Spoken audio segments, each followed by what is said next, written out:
I'm really impressed with Kawasaki's lineup for 2020. So for today, I thought we'd take a look and compare each model in the Z range and see how they stack up against each other. I'm doing this for two reasons. One, I'm really appreciating the design aesthetics of the 2020 model range, and two, I could actually see myself owning quite a few models in the 2020 lineup. The Z650, the Z900, the Z900 RS, the Z900 Cafe, the ZH2, the Ninja 650 and the Ninja 1000 SX all hold great appeal. The fact that I can picture myself riding all these models says a lot about the direction Kawasaki are going in right now. If I'm their target demographic, then they've hit the nail on the head. First up, let's go over the standout features for each model, and then I'll do a full comparison comparing metrics like weight, horsepower, torque, seat heights, and global pricing. I won't be covering the Z125 Pro in this video. I don't feel it's in the same category as the core model range. I'm sure it's a fun bike to ride, but it's more of a novelty to me, and judging by Kawasaki Australia's website, it doesn't look like we'll be seeing a 2020 version of this bike down under. So first up is the Z400. For the sake of brevity, I'm just going to hit the notable features of each bike.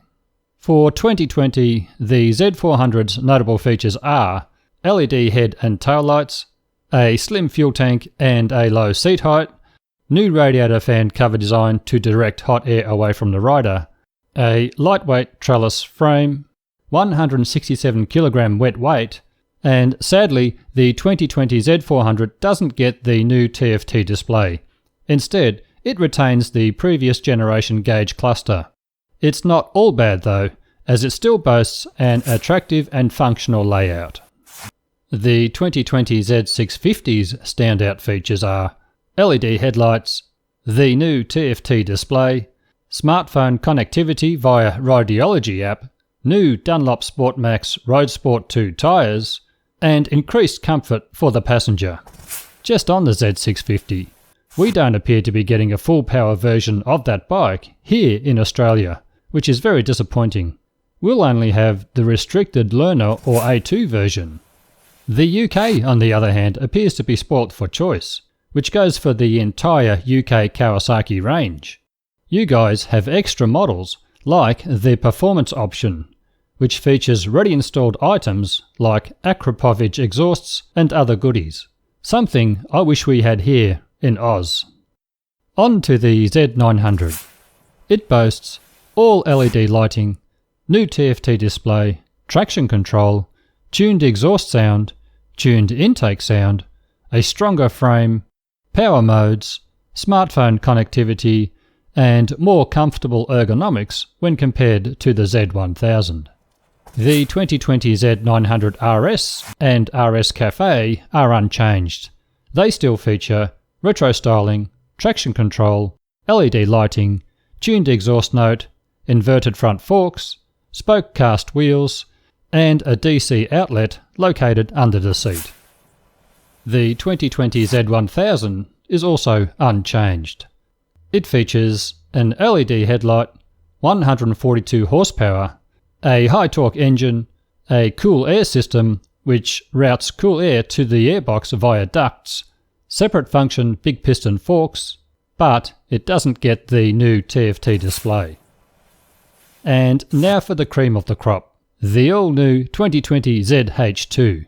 Packed with goodies, it features a balanced supercharged engine, electronic cruise control, a Bosch IMU providing three-way traction control, cornering management, launch control, intelligent ABS and engine braking control, Bluetooth connectivity for the high-quality TFT full-color instrumentation, Rideology app for smartphones, Brembo M432 monoblock front calipers, new power modes, highly durable paint, a relaxed sporty riding position, LED headlight, tail light, turn signals and number plate light, Kawasaki's quick shifter, up and down, lightweight trellis frame, and naturally the H2 is the most powerful Z with 197 horsepower at the crank and 101 foot-pound of torque.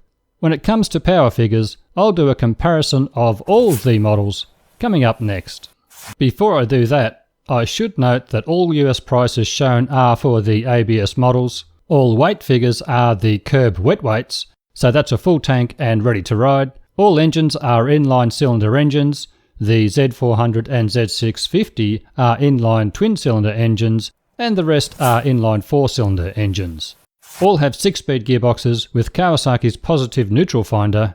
If you don't know what that is, it's a system designed so that if the bike is stopped, say at the lights, and you drop down to first gear, the first gear you hit when you raise the gear lever on a Kawasaki will always be neutral.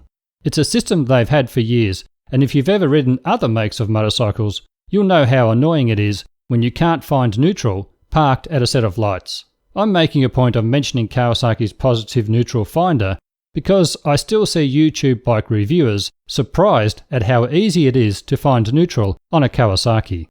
Okay, now let's get to the weights and measures.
Well, I hope you found this info useful.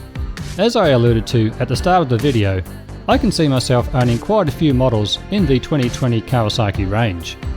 This year, I plan to test ride a few bikes from a range of manufacturers and hope to be in a position to upgrade my bike sometime this year. I'm also considering getting a GoPro and recording those test rides from the perspective of a 6'2" rider rapidly approaching his 60th year on this planet. If that's something you'd like to see, let me know in the comments below and I'll make that happen. Thanks for stopping by, stay safe, look after yourself and each other, and until next time, bye for now.